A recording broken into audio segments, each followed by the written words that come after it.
Matt, I have figured it out. There are two kinds of people around the holidays. People who like colored lights and people who like white lights. Which one are you?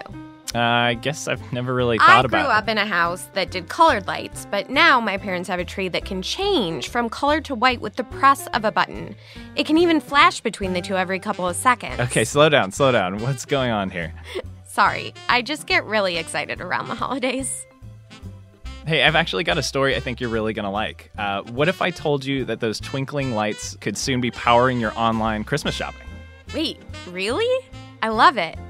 And after that, what do you say we replay our episode about holiday lights from season 1? That's perfect.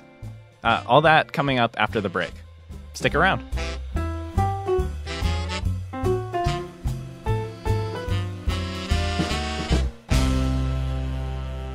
Have a podcast about energy. The jewels that these national labs are. In terms of science and scientific capabilities. Big dreams can happen. Keeping our nation safe. Clean energy is the way of the future. It's America's economic engine. It's science for the people. This is Direct Current.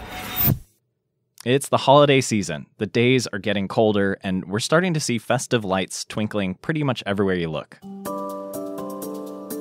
It's also the season of online shopping, when millions of people around the world go searching for digital deals and holiday gifts on their computers and smartphones. All that traffic goes through data centers, which are essentially massive warehouses full of servers that move and process billions of bytes per second. Everything we do, everything we touch with our mobile apps connects to a data center, every phone call. These are all requiring transactions in the data centers that are happening as you speak. Mike Haney is a project manager for the Advanced Research Projects Agency Energy, or ARPA-E. You may remember ARPA-E from season 1 of this podcast when we profiled the fancy acronyms they give to their cutting-edge energy research programs. I talked to Mike the day after Cyber Monday. It turned out to be the biggest online shopping day in U.S. history, with more than $6.5 billion in sales. And for the first time, more than half of those sales came from mobile devices. The thing you carry in your pocket, we all carry in our pocket, is a huge source of energy usage. And I'm not talking about the battery in your phone. I'm talking about the other end. The other end is the data centers. And this is where all those shopping transactions, online searches, social media posts, and more start to add up to a whole lot of energy consumption. On the order of 3% of the power grid is dedicated to powering data centers. And that's a large number all by itself. It's on the order of 12 to 15 gigawatts. What's more problematic, I think, is the growth that's anticipated. The demand, as you know, for use of data centers for everything from high-resolution selfies and cat videos to streaming through Netflix, through all the other applications we use, is only growing. On top of the rapid growth of mobile applications, there's the Internet of Things. You may have heard of this. Estimates vary, but most experts predict that tens of billions of devices, refrigerators, thermostats, and so on, will be connected by the year 2020. With all this, the traffic handled by data centers is going up exponentially, and so is the energy they consume. Well, think about it. If you freeze technology at today's level, if data centers are taking 3% of the grid, and the projections are the demands are going to go up by 10x, that's 30% of the grid, and that's not sustainable. And at the same time, the internet is rapidly approaching a physical cap on something really basic: how much data you can move using metal wires. Wires have a sort of a fundamental limit on how much data per joule of energy they can carry. That's where we call it a brick wall we're going to hit. The chips, computing chips, are getting much more sophisticated and continue to do so, but the ability to feed them data and take data from them is going to be diminishing. But don't panic. One of the programs Mike manages is searching for a way around this digital brick wall. And in true ARPA-E style, its acronym game is on point. Enlightened is an acronym. It's spelled ENLIGHTENED, and it stands for Energy Efficient Lightwave Integrated Technology, Enabling Networks that Enhance Data Centers. So I hope you agree it's fairly inspired as an acronym. It is. The basic premise behind Enlightened is using light instead of electricity to transfer data. It's called photonics. Right. So with electrons, they would travel on wires. With photons, they travel on waveguides. These waveguides are made of transparent material, such as plastics or glass or silicon, and we can have very high data rates over waveguides. You've probably heard of fiber optics, which use light to shuttle our searches and selfies around the world. They're essentially the backbone of the internet. Same concept here, but on a smaller scale, inside the vast warehouses of computing hardware that juggle all of our digital activities, from chatting to banking to ordering a new coffee maker with free 2-day delivery. There is so much data behind that tiny little purchase that you just made that's crunched very quickly in the background. It's mind-boggling how it all works and actually works, very well. That's Karen Bergman. She's an electrical engineering professor at Columbia University. Karen leads a project funded by Enlightened that's looking at how photonics could transform our whole notion of how data centers work. She also has a lot of first-hand experience with digital commerce. I do. I am the queen of online shopping. The self-declared queen. Karen said a typical data center consists of 3 main parts. There's the compute, which provides the processing power, the memory, where the data is stored, and the interconnect. This last part is the network that links everything in the data center, all the chips and modules and servers. That's the part her project is focused on trying to improve using photonics. The question that's really interesting that we're addressing, across the project and in ours in particular is how can we apply this great communication technology of photonics, within the data center to connect up all these resources in a more energy efficient way than is currently done using electronics. Let's back up a second. What's wrong with electronics? Well, when you send an electrical signal over a metal wire, some of that energy is lost as heat. Also, the bandwidth is fixed, meaning that it can only carry so many ones and zeros at a time. Photonic connections are faster, more flexible, and don't waste nearly as much energy. Much better, right? Except there's a catch. We can say, okay, I'm just going to rip out all the electronic wires from the data center and electronic switches and just replace them with optical switches. Why don't I just do that? And then I will have higher bandwidth and lower energy consumption. So the fundamental problem is that, unfortunately, photons are very different than electrons. And so if I do that, things are just not going to work in the same way. There's another reason it doesn't make sense to just swap out all the electronic connections for photonic ones. Cost. Waveguides made of silicon and other materials are getting cheaper, but they're still more expensive than standard metal wires. Instead, Karen's team is taking a more holistic approach. Columbia's partners on the project include Berkeley Lab, academic institutions like the University of California, Santa Barbara, and businesses like Cisco and Microsoft. Together, they're working to reimagine the entire structure of data center networks to deliver big gains in energy efficiency. We're all used to computing capabilities as just eternally scaling, right? We have what used to be a supercomputer is now in our handheld phone and so on and so on. But energy doesn't go like that. It's not like every 2 years we have twice as much energy as we had, 18 months ago, right? With the help of some strategically placed photonic connections, Karen said the project is aiming to achieve nearly a 3-fold jump in efficiency. So 3 times the performance for the same amount of energy. That's not just for the network. That's for the entire data center. All of the projects under the Enlightened umbrella are working towards similar milestones, both in efficiency and speed of data centers.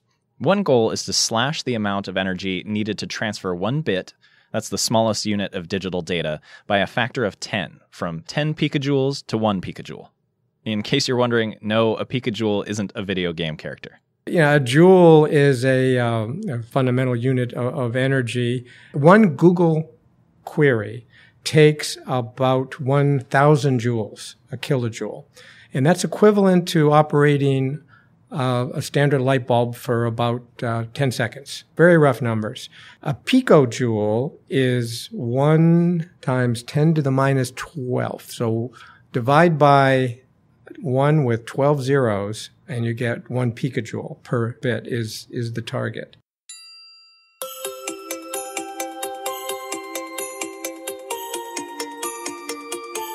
Mike said ARPA-E has set an aggressive timeline for the program, which could start to pay dividends in the near future, not just in data centers, but in emerging fields like high-performance computing.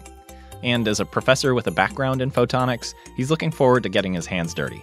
It's a team effort, and we interact very closely with the project teams themselves. We have a very interactive, hands-on approach to managing our projects. It's great for people like me, technical people, because we just get right in the weeds with them, and it's fun. It's exciting technology, but it's also incredibly important to the future of these things that serve as the foundation of our digital lives. Data centers have become, I believe, one of the most critical infrastructures to our society. And as we take for granted the ever-increasing torrent of streaming video, turn-by-turn directions, social media posts, and online purchases pouring into data centers, the need to adapt is only going to get more pressing. I think especially this time of year, it's a constant reminder of how dependent we are and how much more dependent we will become, going forward. I look at my kids, my teenage kids, and to them this is just, part of life.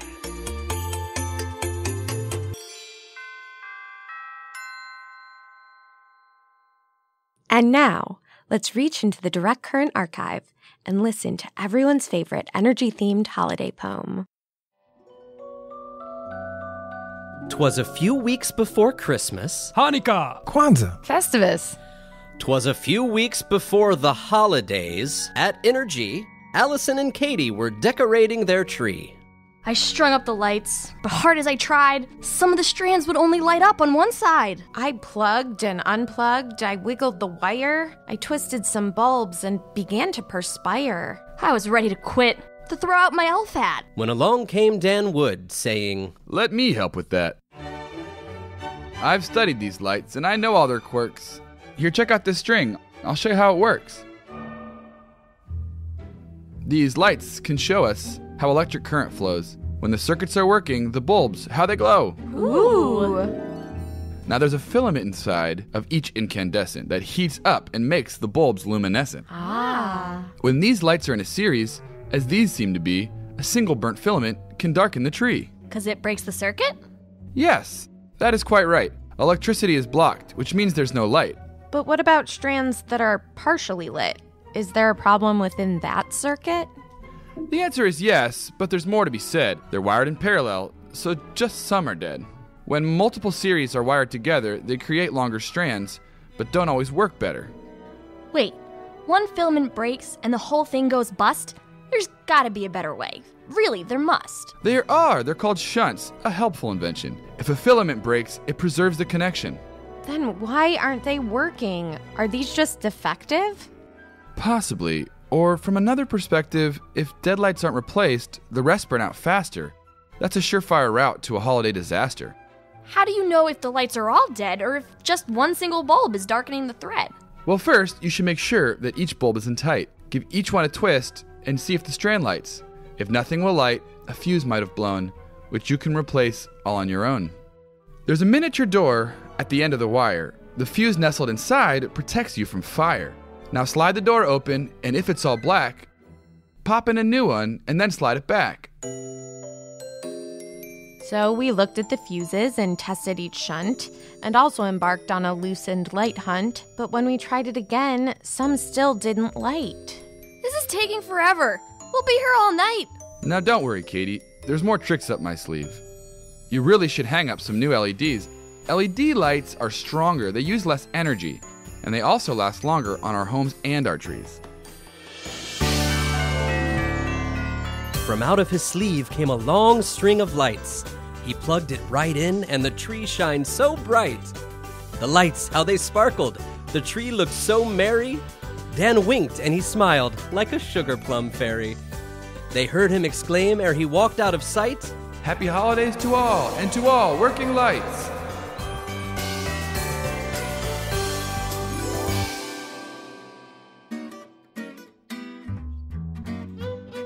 Now our tree's covered in light-emitting diodes. Let's thank some folks for help on this episode. Direct Current's produced by me, Simon, and Matt. Art by Court. Help from Paul, Atik, Ernie, and Pat.